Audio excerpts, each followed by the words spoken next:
બેણ નદી કેમિકલયુક્ત પાણીથી પ્રદૂષિત બની છે અને આ નદી પ્રદૂષિત બનતા અનેકવાર રજૂઆતો પણ થઈ ચૂકી છે, જેને લઈને હવે જૂનાગઢના એમએલએ સંજય કોરડિયા પણ મેદાને આવ્યા છે.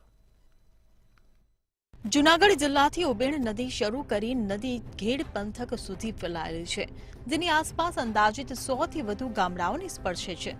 પરંતુ આ નદીનું પાણી નથી પીવા લાયક કે નથી ખેતીમાં ઉપયોગમાં લઈ શકાય તે લાયક, કારણ કે જેતપુર ડાંગ એસોસિએશન દ્વારા કેમિકલયુક્ત પાણી આ નદીમાં છોડાતા હોવાના આક્ષેપ કરવામાં આવ્યા છે.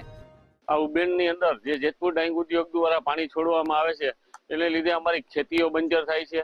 અવારનવાર અમે આંદોલન કર્યા છે, પણ આનો કોઈ નિવાડો આવતો નથી. જ્યારે આ લોકો પ્રદૂષણ બોર્ડ વાળા આવે છે, ખાલી નાટકીય સેમ્પલ કરે છે. આ પાણીથી ચામડીના રોગો ગામમાં થયા છે. માલ ઢોર પશુ આ પાણી પીતા નથી અને આ પાણી એટલું પ્રદૂષિત છે કે આ અમારા પીવાના પાણીમાં પડી જાય છે, તેથી ચામડીના રોગો થાય છે, અન્ય રોગો થાય છે. અવારનવાર તંત્રને રજૂઆત કરવા છતાં પણ આ પાણી બંધ થયેલ નથી અને આનો કોઈ નિવારણ આવેલ નથી. ઉબેણ નદીમાં આવતું કેમિકલયુક્ત પાણીના કારણે લોકોના સ્વાસ્થ્ય સાથે ચેડા થઈ રહ્યા છે. અનેકવાર જિલ્લા કલેક્ટર સહિતના અધિકારીઓ અને પ્રદૂષણ વિભાગને પણ આ અંગે જાણ કરવામાં આવી છે. ફક્ત પાણીના નમૂના લઈને અધિકારીઓ ચાલતી પકડે છે.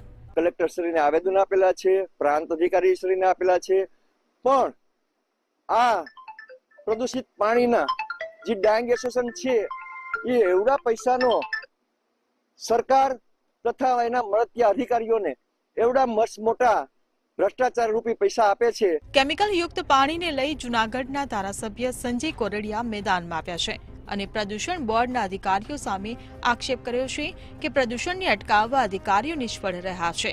જ્યારે વધુમાં ધારાસભ્યએ શું કીધું, આવો સાંભળીએ. અધિકારી ઉબેણ નદીના નીચે ચાલણસરથી અઠવાડિયા સુધી એનું પરિવાર આ ઉનાળાની અંદર પાણી પીએ તો ધારાસભ્ય તરીકે એના પગ પડવાની મારી શક્તિ છે કે એ પીવડાવી જોઈએ કે આ પાણી પીધા જેવું છે. જો એ અધિકારી પાણી પીવાને લાયક ન હોય, પીતો ન હોય, તો મારા વિધાનસભા વિસ્તારના કોઈ લોકો એ પાણી પીવા માટે શું કામ તૈયાર થાય? એ કામ આ પોલ્યુશન બોર્ડના અધિકારીઓ ભ્રષ્ટાચારથી આ કરી રહ્યા છે.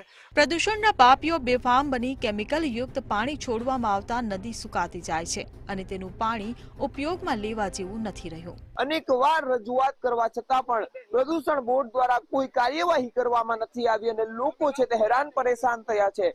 જિલ્લા પંચાયતના સભ્ય, સરપંચ સહિતનાઓ દ્વારા ધારાસભ્યએ પણ આ મુદ્દે અનેક સવાલો ઉઠાવ્યા છે, પરંતુ અત્યાર સુધી આ જે પ્રદૂષિત પાણીને લઈને કોઈ ઉકેલ નથી આવ્યો. જ્યારે આગામી સમયમાં પણ આ જ રીતની સ્થિતિ રહેશે તો ફરી એક ઉગ્ર આંદોલન થશે તેવી પણ ચીમકી ઉચ્ચારવામાં આવી છે. જ્યારે જોવું રહ્યું કે પ્રદૂષણ બોર્ડ ઊંઘમાંથી જાગે છે કે પછી ખેડૂતો આ જ રીતના હેરાન થશે. અમાર બખાઈ, મંતવ્ય ન્યૂઝ, જાલણસર.